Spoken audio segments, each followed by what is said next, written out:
Әссәләму қазақ елі, қалдарыңыз қалай? Бүгінгі таңға дейін Алланың қалауымен қаншама адамдар, қаншама қандастарымыз бақилық болды. Арты хайырлы болсын, Алла жәннаттық қызын күнәларын кешірсін. Жатқан жерлер жайлы болып, топырағы торқа болсын деп біз тілек тілейміз. Енді бүгінгі таңда қаншама көп жаназаны көрдік. Куә болды, қатыстық. Сол жерде көз көрген, құлақ естіген нәрселер де болды. Соған байланысты, жалпы жаназаға байланысты, өлімге байланысты бір хадис есіме түсіп отыр, сонымен бөліскім келіп отыр. Пайғамбарымыз саллаллаху алейхи уассалам бір күні сахабаларымен екі адамдың жаназасында болды. Екі адамды жерлеуге қатысқан еді. Сонда сахабалар бір адамды жақсы сөзбен шығарып салып отырды.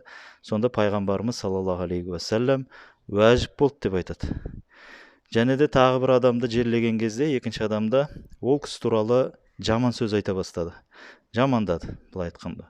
Сонда пайғамбарымыз саллаллаху алейхи уассалам уәжіп болды дейді. Сөйтіп қайтып бара жатқан кезде сахабалар сұрайды: я Расулулла, бағана бір адам туралы жақсы сөз айтып жатқан кезде уәжіп болды дедіңіз. Екінші адамды жаман сөзбен балағаттап жатқан кезде бір адамдар, сол кезде уәжіп болды дедіңіз. Бұның себебі не дейді? Сонда пайғамбарымыз саллаллаху алейхи уассалам айтады: жақсы сөз айтып шығарып салып жатқан кезде уәжіп болды деген сөз жәннат уәжіп болды оған дейді. Ал жаман сөз айтқан адамға дейді тозақ уәжіп болды дейді. Алла сақтасын. Сол себепте бауырлар, ағайын туыс, жекжат бауырлар, баршаңызға, былай айтқанда құлақтарыңызға алтын сырға, қаперіңізге алыңыз. Қаншама адам кетіп жатса, артынан жаман сөз айтпаңыз. Тек қана жақсылықты айтыңыз. Жаман сөз айту бұл мұсылмандыққа жат нәрсе. Адам кетті ме, кетті, болды.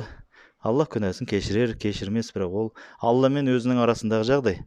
Ал біз мұсылман болғаннан кейін, әсіресе біз қазақпыз, қазақтың ішінде мұсылманбыз, Аллаға шүкір, біз жақсы сөз айтуымыз керек. Кеткен адам кетті. Жақсы сөз жарым ырыс. Жақсы сөз айтсақ, ол қайтқан адамға, бақилық адамға, оған керісінше жақсы болады. Пайғамбарымыз саллаллаху алейхи вассалам айтқандай, жақсы сөз айтсақ, оған жәннат уәжіп болады деген. Әрине оған лайықты болса. Сол себепті соны айтқым келген еді.